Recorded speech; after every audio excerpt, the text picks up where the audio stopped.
Hello everyone, welcome back to Tayyari Online. मैं सुधा।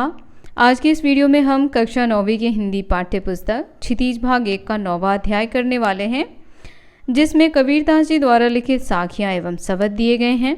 बच्चों, हमने कुछ साखियों का भाव आपको समझाया है और कुछ साखियाँ जो हैं वह बची हुई थी, तो आज के इस वीडियो में हम उन साखियों का भाव समझेंगे।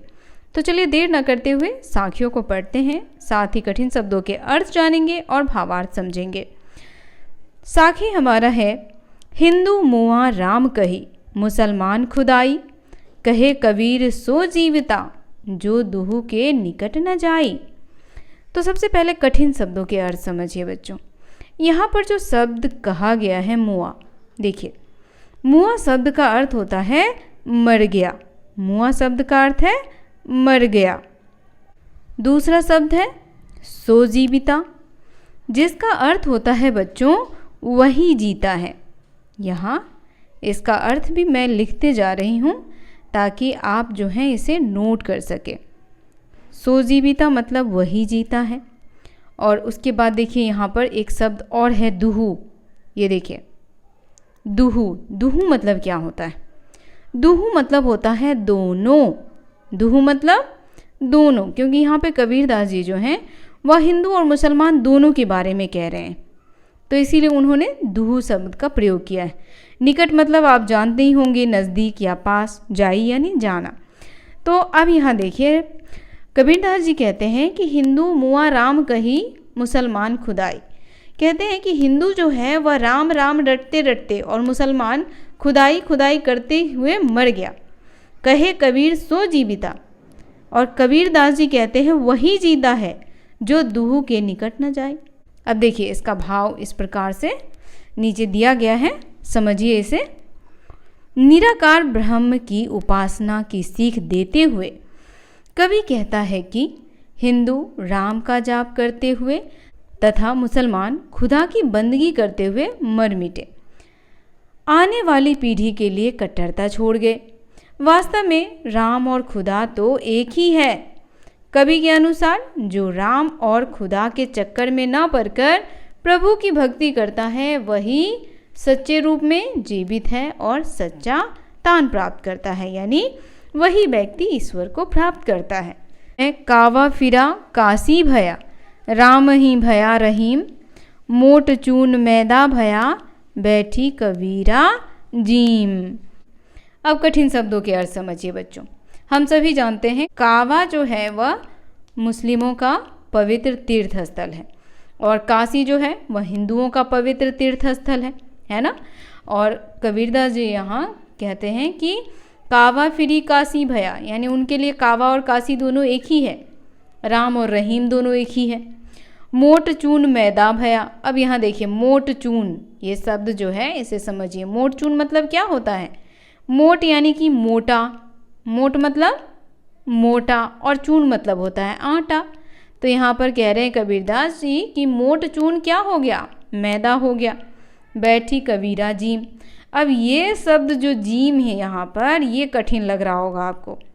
तो ये जो जीम शब्द है बच्चों, इसका अर्थ होता है भोजन करना। क्या होता है? भोजन करना। याद रखिएगा इसे।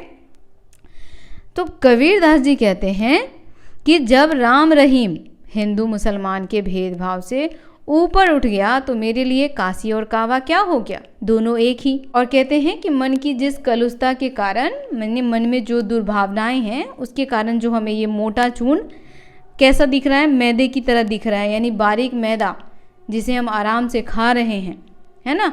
तो उसी प्रकार जो मन में सांप्रदायिकता तथा भेदभाव की दुर्भावना होती है वह सभी क्या हो गई है? समाप्त हो गई है। अब चलिए इसका भावार्थ भी देख लिया जाए। तो देखिए लोग अपने धर्म संप्रदाय को एक दूसरे से बेहतर मानते हैं। वे अपने पक्ष का समर्थन तथा दूसरों का निंदा करते हैं। इसी पक्ष विपक्ष के चक्कर में पड़कर वे अपना वास्तविक उद्देश्य भूल जाते हैं। जो धर्म संप्रदाय के चक्कर में पड़े बिना ईश्वर की भक्ति करते हैं वही सच्चे ज्ञानी होते हैं। ठीक है बच्चों, तो हमें किन चीज़ों में नहीं पड़ना चाहिए? हमें धर्म संप्रदाय के चक्कर में नहीं पड़ना चाहिए और निस्वार्थ भाव से लोगों की सेवा करनी चाहिए। चाहे वह किसी भी धर्म के हों, किसी भी संप्रदाय के हों। ठीक है। अब देखिए बच्चों, अगला शब्द हमारा है ऊंचे कुल का जनमिया, जे करनी ऊंच न होई, सुबरन कलश सुरा भरा, साधु निंदा सोई। अब सबसे पहले कठिन शब्द की अर्थ समझिए। यहाँ ऊंचा कुल कहा गया है। ऊंचा कुल का मतलब क्या होता है?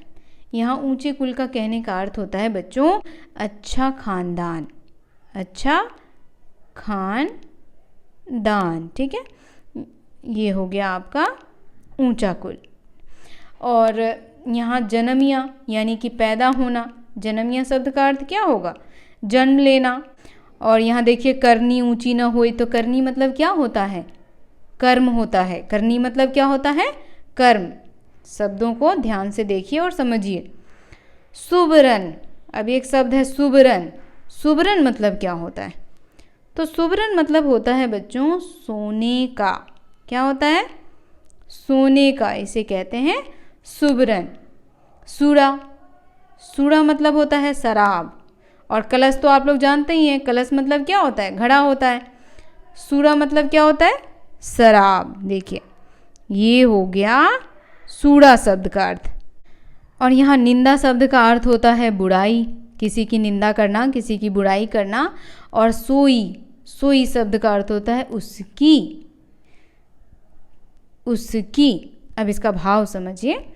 यहाँ कबीरदास जी कहते हैं कर्मों के महत्व को बताते हुए कहते हैं कि ऊंचे कुल में जन्म लेने मात्र से कोई व्यक्ति बड़ा नहीं बन जाता है।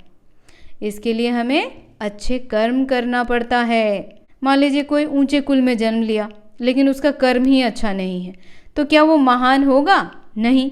तो ऊंचे कुल में जन्म लेने से कुछ नहीं होता है। आप किसी भी कुल में जन्म ले, लेकिन आपके कर्म अगर अच्छे हैं तो आप महान होंगे। और यहाँ उदाहरण देते हुए कबीरदास जी कहते हैं कि सोने के पात्र में शराब भरी हो तो भी सज्जन उसकी निंदा ही करते हैं। भावार्थ देखिए बच्चों, कर्मों के महत्व को बताते हुए कवि कबीरदास जी कहते हैं कि ऊंचे कुल में जन्म लेने मात्र से कोई व्यक्ति बड़ा नहीं बन जाता है। इसके लिए अच्छे कर्म करने पड़ते हैं। इसी का उदाहरण देते हुए कबीर कहते हैं कि सोने के पात्र में शराब भरी हो तो भी सज्जन उसकी निंदा करते हैं। तो बच्चों, हमारी ये साखियाँ यहीं समाप्त होती हैं। ये वीडियो आपको कैसा लगा कमेंट करके बताना बिल्कुल ना भूलें। वीडियो पसंद आया हो तो इसे लाइक करें, ज़्यादा से ज़्यादा अपने दोस्तों को शेयर करें और हमारे चैनल को सब्सक्राइब कर लें। मिलते हैं आपसे इसी अध्याय में कबीरदास जी द्वारा लिखित शब्द के साथ। तब तक के लिए आप सभी का धन्यवाद।